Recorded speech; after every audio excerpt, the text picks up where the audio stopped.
Bonjour à tous et à toutes et bienvenue sur le bon MJ. Dans cette vidéo, on va parler du fait que actuellement, je crée un jeu de rôle. Alors bon, c'est pas quelque chose d'exceptionnel de créer un jeu de rôle, je pense qu'il y a énormément de gens qui le font, etc. pour eux. Là, ce qui est assez exceptionnel pour moi, en tout cas, c'est que moi, je crée plus de jeux de rôle déjà depuis un moment parce que je considère qu'il y a tellement de propositions aujourd'hui et tellement d'offres, finalement, que j'ai rarement l'envie, le temps, le besoin de créer quelque chose, en fait, en tout cas en termes de système de règles, etc. Après, en termes d'univers, c'est encore autre chose. Ce qui est sûr, c'est que c'est pas dans mes habitudes de créer un jeu. J'ai fait ça il y a longtemps, là, ça faisait longtemps que je l'avais pas fait. Et puis surtout, la différence par rapport à quand je m'amusais à bricoler des petits trucs par le passé, c'est que là, je me suis dit, je vais le partager, je vais essayer de faire ça bien, je vais pas juste écrire des notes que moi seul serais capable de comprendre, je vais essayer de faire en sorte que d'autres gens puissent utiliser le jeu que je vais produire. Quel est ce jeu? C'est Anteka, et c'est ce dont on va parler dans cette vidéo. Je vais essayer de vous expliquer un peu la proposition, vous présenter vite fait le concept, et puis voilà, ce sera très bien. Mais avant ça, sachez que si vous voulez juste directement aller jouer sans même savoir ce que c'est, vous pouvez aller sur le Discord et vous trouverez justement le jeu. Et d'ailleurs, en parlant de Discord, je vous invite à vous y rendre le plus rapidement possible, parce que je pense bientôt je vais essayer de faire une sorte de petit appel, mettre un petit message, pour qu'un maximum de gens posent des questions, des MJ débutants, si possible, sur voilà ce qu'ils voudraient savoir pour se lancer, etc. Pour que je fasse une sorte de vidéo, j'essaie de répondre à justement un maximum de ces questions, un peu en mode foire aux questions pour débuter. Bon, je sais pas si ça changera la face du monde, mais voilà, j'essaye de faire des trucs pour les débutants, encore et toujours. Revenons-en à notre jeu de rôle, du coup, pourquoi est-ce que j'ai voulu créer un jeu de rôle? Parce que en fait, l'année dernière, j'avais découvert Ironsorn, et Ironsorn pour moi c'est un des meilleurs jeux que j'ai découvert récemment, enfin auquel j'ai joué. Et la découverte du jeu de rôle solo aussi, j'ai adoré, parce qu'en fait, ça permet de jouer, et c'est ça que je trouve le plus important, ça permet de jouer facilement l'histoire d'un seul personnage. Et du coup, on peut produire des histoires beaucoup plus proches de beaucoup d'histoires finalement, genre The Witcher, qui est un de mes jeux vidéo préférés, finalement ça tourne quand même beaucoup autour de Geralt, même s'il y a d'autres personnages. Et je me vois mal y jouer avec un groupe de joueurs comme pour du jeu de rôle traditionnel. Et en fait, du coup, moi, ce qui m'a poussé à créer Anteka, c'était que je voulais un jeu où on peut raconter l'histoire d'un personnage, centré sur un personnage, mais à deux, MJ et joueur. Parce que je trouvais ça frustrant, le jeu solo, de faire en fait du journaling, parce qu'en fait, quand vous jouez en solo, c'est beaucoup vous qui notez des trucs et tout se passe dans votre tête. Vous partagez pas avec beaucoup de monde. Je trouvais ça un peu frustrant. Et aussi, je trouvais ça un peu lourd, parce que j'avais essayé de faire une sorte d'actual play de jeu de rôle solo, mais en réalité, c'est très lourd de faire du montage et tout. L'équilibre entre le plaisir de le faire et l'effort que ça fournit pour le mettre sur internet, il était pas top selon moi. Et pour moi, c'est quelque chose de très important d'aimer ce qu'on me fait. Pour revenir à Anteka, j'aurais pu essayer d'utiliser n'importe quel autre jeu de rôle et de jouer à un MJ, un joueur. C'est tout à fait faisable. J'aurais pu chercher pendant très longtemps des jeux un MJ, un joueur. Il y a forcément des trucs qui ressemblent, vu tous les jeux qui sont créés aujourd'hui. Mais en fait, je me suis rendu compte que le plus simple pour moi, c'était encore de créer ce que j'avais envie de faire. Surtout que j'avais plein d'inspirations un peu différentes, pas forcément compatible et difficile de retrouver un jeu qui faisait exactement ce que je cherchais. Donc Anteka, qu'est-ce que c'est? Venons-en au fait. C'est la combinaison de pas mal d'inspirations. Donc il y a God of War, auquel j'étais en train de jouer en ce moment, mais j'ai pas vraiment le temps, mais je trouvais que c'était assez cool, la dynamique du personnage tout seul, mais avec son fils et tout, dans un univers un peu épique et genre où on ressent cette solitude en fait, d'être loin de la civilisation, je trouvais ça stylé. Il y a Ironsorn forcément, dont on a parlé. Il y a The Witcher, comme je disais. Il y a Dead Genesis. Dead Genesis, c'est un jeu de rôle dont j'ai jamais vraiment parlé sur la chaîne, peut-être je le ferai un jour. J'y ai joué 2-3 fois. C'est un jeu de rôle avec un univers très volumineux. Malheureusement, la gamme s'arrête alors qu'il y avait encore plein de mystères qui n'avaient pas reçu de réponse. Et ça, c'est extrêmement décevant. Il y a en inspiration Numenera, etc. Tout ça pour dire qu'au final, le jeu, en fait, la forme qu'il prend, son pitch, c'est d'humain à demi-dieu. Qu'allez-vous sacrifier pour entrer dans la légende d'un monde post-apocalyptique mythique, empreint de mythe, si vous préférez. Donc en gros, la proposition de base, c'est on joue un personnage qui va devenir de plus en plus puissant, qui va être prêt à sacrifier toute son humanité pour défendre les siens, dans un monde post-apocalyptique mais très lointain. C'est pas un post-apocalypse genre ça se passerait au 22e siècle, ce serait plutôt au 3000e siècle, je sais pas, un truc comme ça. Et l'idée, c'est que c'est tellement loin dans le futur et il y a eu tellement une chute de la civilisation que les gens confondent la magie et la technologie. Du coup, vous allez être un héros et vous allez, en gros, vous rendre dans des temples et tout pour demander à des cultes technologiques finalement, de vous prêter des technologies pour protéger les vôtres. Mais dans la tête de votre personnage, ces technologies, en fait, ce sont des dons divins. des dons des dieux qui lui sont donnés, etc. Ça, c'est la proposition de base, mais en réalité, le jeu en TK, maintenant, tel que je l'ai écrit, il vous permet de jouer en fait dans n'importe quel univers. Il permet, en tout cas avec les règles de base, vraiment de raconter un type d'histoire, c'est-à-dire un héros qui va devenir puissant et décliner. Là-dessus, c'est assez précis quand même, je pense, comme proposition. Par contre, au niveau de l'univers, finalement, on pourrait esthétiquement mettre un peu n'importe quoi. Ça pourrait se passer dans la Grèce antique, chez les Vikings, même dans le futur, on s'en fout en fait, parce que le système est relativement simple. Il n'y a pas des listes d'équipements, je sais pas quoi. Donc voilà, grosso modo, l'idée du jeu. On joue à deux, un MJ, un héros. Il y a le MJ, il joue un peu le culte, qui va donner les pouvoirs au héros et le monde, etc. Et il l'aide, c'est plutôt un facilitateur. Et sinon, la majorité du taf, finalement, c'est quasi... Je dirais que la charge est de 50-50, voire 60-40 pour plutôt le joueur, en l'occurrence, qui va jouer le héros, en termes de créativité, de force de proposition. Parce que finalement, le MJ va juste guider le joueur lors de la préparation du setting, genre des personnages de la situation initiale. Il va jouer le culte, il va décrire et tout. Et puis normalement, si le courant passe bien et que le joueur commence à bien capter les mécaniques et tout, après on raconte une histoire à deux finalement. C'est un jeu plutôt narratif plutôt que tactique ou que sais-je encore, parce qu'en fait, finalement vous n'allez pas avoir beaucoup de choix tactiques, vous allez plutôt avoir des choix moraux à faire. Et en fait, vous allez plutôt être invité à raconter les échecs et les victoires de votre héros plutôt qu'être invité à essayer de prendre les meilleures décisions pour qu'il gagne ou quoi que ce soit. Vous comprendrez mieux quand je vais vous expliquer un peu le jeu. Du coup, je vais vous expliquer un peu le jeu, tout simplement. Et ensuite, on reviendra ici, je débrieferai, j'étendrai un petit peu le sujet, et puis ce sera ciao. Ok, donc concrètement, comment ça se joue en TK, qu'est-ce que ça raconte ? Ça raconte l'histoire d'un héros. Donc vous allez être un héros, donc un personnage... soit super fort, soit super intelligent, soit tout en même temps en réalité, parce que vous êtes plus qu'un super-héros à la Marvel avec juste son petit pouvoir à lui. Vous êtes potentiellement le héros de demain, celui qui est capable de nager dans la mer, de voler. Vous êtes quelqu'un qui va monter en puissance et faire des trucs de fou pendant toute la partie, mais qui pour cela va sacrifier son humanité. Donc tout ça, ça va se passer un peu par paliers. Vous allez passer des paliers, au début vous allez être un humain. Bon, on dirait plutôt un alien, je suis d'accord, mais en gros, vous allez être un humain sans problème, et puis vous allez, avec le maître du jeu, créer un peu un univers, parce que c'est un jeu sans univers attitré, donc vous allez imaginer un peu la situation, peut-être qu'en fait, vous allez être une sorte de viking, vous allez vous dire, ouais, on va jouer un truc un peu dans une ambiance viking. Donc vous êtes un viking, peut-être que vous êtes un bûcheron, donc sûrement que vous habitez à côté d'une forêt, d'un truc comme ça, et vous allez inventer aussi votre village. C'est un petit village, voilà, près d'un fjord, voilà. Et vous allez inventer des dangers. Donc je sais pas, peut-être qu'il y a des bandits dans les forêts qui attaquent régulièrement. Peut-être qu'il y a un ogre aussi qui vient régulièrement au village pour prendre son dû. Genre des petits enfants qu'il va manger dans la forêt, El Classico. Peut-être qu'il y a un dragon lointain, peut-être qu'il y a aussi la rumeur que bientôt ce sera Ragnarok, etc. Vous allez mettre en place comme ça des dangers, votre personnage, ses relations, l'endroit où il vit. Vous allez aussi mettre, voilà, là c'est ses enfants. Oui, papa, oui, super. Peut-être son épouse, qui elle aussi potentiellement est une guerrière. Puis vous allez mettre, je sais pas, le chef du village. Vous allez voilà, créer une situation de départ de votre héros qui est humain. Et en fait, le jeu, ça va être en permanence une adversité qui évolue et qui va vous forcer à être plus qu'humain pour continuer à défendre les vôtres, parce que tout simplement, en tant qu'humain, vous êtes trop limité. Donc du coup, au début, vous êtes humain. Ensuite, vous êtes parangon. Donc parangon, c'est... vous êtes toujours un humain, en fait, mais vous êtes genre le summum de ce qui peut se faire dans l'humanité. Donc je sais pas, vous êtes maintenant une sorte de gros guerrier, viking. Bon, je fais des dessins débiles. Vous êtes maintenant super fort, et vous restez humain, quoi. Même si potentiellement vous êtes l'homme le plus fort du monde, ou le plus intelligent du monde, ou que sais-je encore. Et puis vous avancez et vous devenez élu. Là, vous devenez surhumain, donc peut-être que vous devenez un berserk capable de se transformer finalement quasiment une sorte de bête, de gros warg, qui est capable de protéger sa tribu. Peut-être même que vous pouvez cracher du feu, j'en sais rien. Puis évidemment, vous pouvez retourner à votre forme un peu plus humaine. Et vous êtes voilà, de moins en moins humain, mais toujours de plus en plus puissant. Et...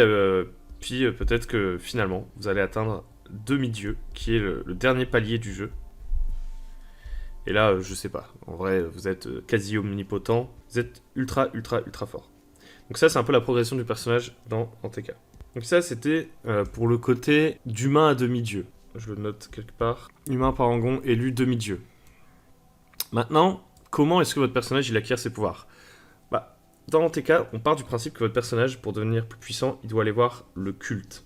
Et du coup, la source de pouvoir, ça va être le culte. Et le culte, il peut prendre plein de formes différentes en fonction de l'univers dans lequel vous essayez de jouer. Par défaut, en TK, ça va plutôt se tourner vers un truc un peu à la Degenesis ou Numenera, donc c'est un univers post-apocalyptique, un peu Horizon Zero Dawn aussi. Univers post-apocalyptique où on confond la magie, la technologie, les dieux, etc. Et du coup, le culte, par défaut, c'est plutôt une sorte de groupe de technoprêtres qui se font passer pour des dieux, qui peut-être eux-mêmes croient être des dieux, mais en fait qui ont juste redécouvert des technologies, et ils vont donner ces technologies aux héros. Donc du coup, le culte, c'est plutôt un truc un peu dark et tout, et le héros, à chaque fois, il va aller vers le culte pour demander des pouvoirs, qui vont, du coup, dans le setting dont on parlait juste avant, très certainement prendre la forme d'injections de nanites, de changements cybertechnologiques, d'armes technologiques, etc., qui vont lui être données, et lui, il les voit comme des armes divines. Donc peut-être il va avoir un marteau qui projette de la foudre, lui, il le voit comme le marteau de Thor, alors qu'en réalité, c'est juste un marteau qui projette de la foudre. Peut-être qu'il va devenir fort comme Hercule, tout simplement parce qu'on va lui remplacer son système nerveux et ses muscles par des organes développés en cuve ou de la technologie mécanique, ce genre de choses. Et c'est la raison pour laquelle notre héros, en plus de monter en puissance tout au long de la campagne, il va perdre en humanité. Et maintenant, on en arrive un peu à notre système de jeu. En gros, dans TK, le héros, il va faire face à des épreuves. C'est le moment où on fait appel aux règles du jeu, où on jette les dés. Et ça peut être des épreuves de puissance ou des épreuves d'humanité. En gros, les épreuves de puissance, c'est à peu près tout. Tout, ça peut être du combat, tout ce qui va être lié à la survie dans l'environnement, mais même aussi aux relations avec les dieux, etc. Donc la plupart des épreuves du héros sont des épreuves de puissance. Et il y a une seule catégorie d'épreuves qui est une épreuve d'humanité. C'est les relations avec l'humanité, tout simplement. C'est-à-dire avec les gens de son village d'origine ou avec les étrangers qu'il va rencontrer, etc. Il va devoir faire des épreuves d'humanité. Du coup, c'est quoi concrètement, mécaniquement, la différence entre une épreuve de puissance et une épreuve d'humanité? C'est tout simplement que notre personnage, il a 2 dés. Il a un dé d'humanité, qui est un D8 quand il est humain, et un D6 de puissance quand il est humain. Donc quand il va devoir faire des épreuves d'humanité, il va acheter un D8, et quand il va devoir faire des épreuves de puissance, il va acheter un D6. Et son objectif, ça va être de dépasser un seuil, tout simplement, de difficulté. Donc, par exemple, la difficulté de base, la difficulté humaine, c'est 4. Et du coup, s'il doit convaincre un autre humain, il va acheter un D8, il va vouloir faire 4 ou plus. Et si il doit se battre contre un humain, il va acheter un D6 et il va devoir faire 4 ou plus. C'est aussi simple que ça. Et du coup, il va progresser comme ça. Et en progressant à travers les paliers de puissance, ses dés vont changer. Quand il va devenir parangon, il aura toujours humanité 8, mais il aura puissance 8. Et puis ensuite, son humanité va commencer à baisser, alors que sa puissance va continuer à monter, il va avoir des 6, des 12. Donc il va tout le temps augmenter en puissance, mais son humanité, elle va d'abord être stable, puis elle va diminuer. Et du coup, logiquement, il va être de plus en plus fort pour se battre, pour survivre, pour rencontrer des créatures mythiques, etc. Mais il va être de moins en moins bon pour communiquer avec les humains. Et du coup, ça va donner cette dynamique un peu au jeu, qui va faire que notre personnage, il va tout sacrifier pour gagner en puissance, même son humanité et ses proches, etc., ses relations avec ses proches. Et au bout d'un moment, il sera même peut-être incapable de rentrer chez lui parce qu'il sera devenu trop monstrueux ou trop différent. Il comprendra plus les siens, et les siens le prendront peut-être pour un monstre. Voilà un peu l'idée. Je vais pas rentrer dans les détails, vous lirez sinon. Mais ce qu'il faut savoir, c'est que au-delà des changements de paliers, qui sont quand même des moments assez précis de l'histoire, et il y en a que 3, donc c'est un peu des moments pivots où on change vraiment de type de jeu, enfin en tout cas de style d'histoire, parce que raconter l'histoire d'un humain ou d'un parangon de l'humanité ou d'un demi-dieu, c'est pas vraiment pareil. Au-delà de ça, il y a d'autres moments où vous allez monter en puissance. Et quand vous allez aller voir le culte, vous allez également pouvoir demander des dons divins. Donc les dons divins, il n'y a pas énormément de règles dans TK. Et les dons divins, c'est une des seules règles un peu mathématiques. Les dons divins, c'est tous vos pouvoirs. En fait, pour tout ce que vous faites en puissance quand vous êtes humain, vous jetez un D6. On se pose pas la question de quel est le métier de votre personnage, etc.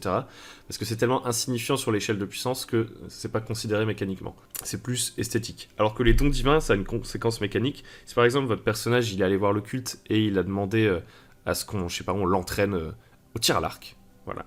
Il a appris à tirer à l'arc avec Artemis. C'est un don divin qui lui a été fait. Donc ça peut prendre... si on est dans notre proposition, la forme peut-être à la Matrix d'un entraînement accéléré avec une puce dans le cerveau, ou si vous voulez jouer dans un univers antique plus classique, Bah c'est juste, il s'est entraîné avec Artemis, ça marche aussi. Le jeu, vous êtes assez libre en fait finalement sur l'esthétique que l'univers va avoir. Donc voilà, vous avez pris comme nom divin, tiré à l'arc avec Artemis, et du coup maintenant vous avez plus 2 dès que ça s'applique à une situation. Donc si vous faites une épreuve où vous tirez à l'arc, et vous avez besoin de précision pour tirer à l'arc, bah, vous jeterez votre dé de puissance, plus 2 pour dépasser le seuil de difficulté. En sachant que vous ne pouvez pas avoir plus de 2 dons divins qui s'appliquent dans une même situation. Et à l'inverse, quand vous allez commencer à prendre des blessures, parce que quand vous ratez des épreuves, vous prenez forcément des blessures. Quand vous réussissez, vous accumulez des succès. Et quand vous ratez, vous prenez des blessures. Il n'y a jamais de dés sans conséquence. Quand vous allez prendre des blessures, ça va taper dans vos jauges. Je ne vais pas faire le détail, mais sachez qu'il y a une jauge d'élan et une jauge de vitalité. La jauge d'élan, c'est un petit peu la première jauge à se faire frapper. C'est un peu l'armure, l'endurance, enfin... Il n'y a pas de conséquences graves tant que c'est la jauge d'élan qui subit les blessures. Puis une fois que la jauge d'élan est pleine, on passe à la vitalité. Et là, une fois que la jauge de vitalité est pleine, on va prendre des séquelles. Et les séquelles, bah, c'est exactement l'inverse des dons divins. Par exemple, vous avez blessure purulente à la cuisse. Et là, vous avez moins 2, tout simplement. Et évidemment, les dons divins et les séquelles viennent un peu s'annuler entre eux. Et pareil, 2 séquelles maximum pour s'appliquer à un seul jet de dés. Et en gros, c'est à peu près comme ça que fonctionne le jeu. Après, il y a des règles un peu plus avancées. Mais ce qui est aussi important de retenir, c'est que quand vous arrivez à... Quand votre jauge de vitalité dont on vient de parler est pleine et que vous prenez une séquelle, là, quelle que soit l'épreuve, vous avez le choix d'arrêter l'épreuve ou de la continuer. Si vous la continuez, à chaque fois que vous allez reprendre des blessures, vu que vos jauges sont déjà pleines, vous allez reprendre des séquelles et des séquelles et des séquelles. Et en fait, à partir du moment où vous avez 5 séquelles, vous êtes mort. Mais dans tes cas, c'est assez peu probable, sauf si vous le voulez vraiment, que vous preniez 5 séquelles et que vous mouriez. Parce que dès lors que votre jauge de vitalité est pleine et que vous avez pris une séquelle, vous pouvez dire « Ok, j'arrête le combat » et votre personnage va tout simplement... enfin, vous et le MJ, vous allez décider ensemble des conséquences pour votre personnage. Est-ce qu'il est tombé inconscient? Est-ce qu'il a été laissé pour mort? Est-ce qu'au contraire, on l'a laissé partir parce qu'on a eu pitié de lui? Est-ce qu'il y a eu un Deus Ex Machina, etc. Et si c'est une relation sociale, ça peut être autre chose. Est-ce qu'il a été banni? Est-ce qu'il s'est effondré sur lui-même? Il a abandonné, il est rentré chez lui? Vous ne mourrez pas accidentellement, vous ne serez pas surpris d'un seul coup. Oh mince, j'ai pris 5 séquelles, voilà, c'est terminé. Par contre, il y a un autre truc qui peut vous faire terminer la partie. Et c'est ça un peu une des petites spécificités, je dirais. À chaque fois que vous allez aller voir le culte, donc on rappelle, c'est là que vous obtenez vos pouvoirs, vous allez pouvoir faire différentes demandes. Par exemple, vous allez pouvoir demander un nouveau don divin. Vous allez pouvoir demander à ce qu'on vous soigne une séquelle. Vous allez pouvoir demander à ce qu'on vous répare un don divin brisé, parce que une séquelle, ça peut aussi être la destruction d'un don divin, et il faut retourner voir le culte pour le réparer, si par exemple c'est un objet, etc. Bref, le culte, il peut vous offrir tous ces trucs-là. Et pour chaque truc que vous demandez au culte, vous allez avoir plus 1 à votre score de divinité. Et en gros, à certains moments de l'histoire, par exemple, si vous vivez un traumatisme, si vous entrez en rage, si vous avez une crise d'hubris, c'est une mécanique, la crise d'hubris. Donc c'est une crise de grandeur, quoi. C'est la démesure, c'est l'orgueil, c'est vous devenez de plus en plus puissant, donc du coup vous êtes aussi de plus en plus instable psychologiquement. À chaque fois que vous allez faire une crise d'hubris, donc ça c'est le MJ, plus ou moins, qui va vous demander de faire les crises d'hubris, vous allez jeter votre dé de puissance, qui, je le rappelle, augmente en permanence. Hein. On l'a dit avant, au début c'est un D6, et puis ça termine par un D12, donc ça va toujours faire des scores de plus en plus élevés. Plus votre score de divinité, qui, je le rappelle également, ne diminue pas. Ne fait qu'augmenter à chaque fois que vous obtenez des nouveaux pouvoirs ou que vous demandez au culte de vous soigner rapidement de vos séquelles. Et du coup, le score de votre jet de crise d'hubris, il va toujours être de plus en plus haut. Et plus il est haut, plus les conséquences sont graves. Donc ça peut aller de rien, vous tenez bon, à crise d'orgueil, vous faites quelque chose de terrible, mais ça n'a pas forcément de conséquences à long terme, en tout cas mécaniquement sur votre personnage. Par contre, sur la fiction, ça va pouvoir changer des choses. Peut-être que vous allez tuer quelqu'un de rage, peut-être que vous allez vous faire détester par une communauté, donc finalement ça a des conséquences, mais en tout cas, ça n'a pas de conséquences sur votre feuille de personnage à proprement parler. Puis ensuite, ça va être crise d'orgueil, plus 1 déclin, ou plus 2 déclins, etc. Il y a une sorte de petit tableau dans le livre qui vous dit voilà, les conséquences de votre jet.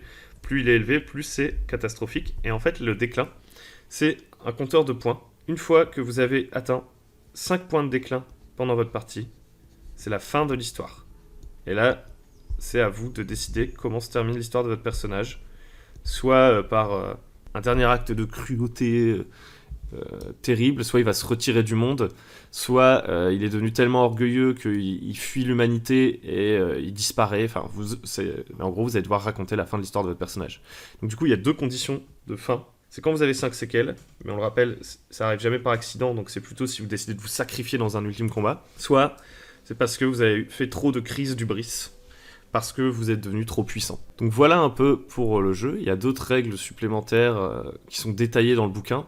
S'il y a une dernière chose que je pourrais souligner, c'est le fait que votre humanité diminue. Est-ce que ça a vraiment des conséquences gênantes ? Eh bien oui, parce qu'en fait, un moyen autre de soigner sa vitalité et ses séquelles, plutôt que d'aller voir le culte, c'est d'aller voir l'humanité, de prendre une retraite près de l'humanité. Donc vous allez aller près de votre petit village, et vous allez pouvoir récupérer de vos séquelles et récupérer de la vitalité. Le truc, c'est que quand vous allez voir votre village, certes, ça ne vous fera pas prendre plus de score de divinité, puisque vous n'êtes pas allé voir le culte, donc vous allez moins prendre le risque d'avoir des crises d'hubris, etc. Mais c'est un processus qui est plus long, et donc votre MJ va...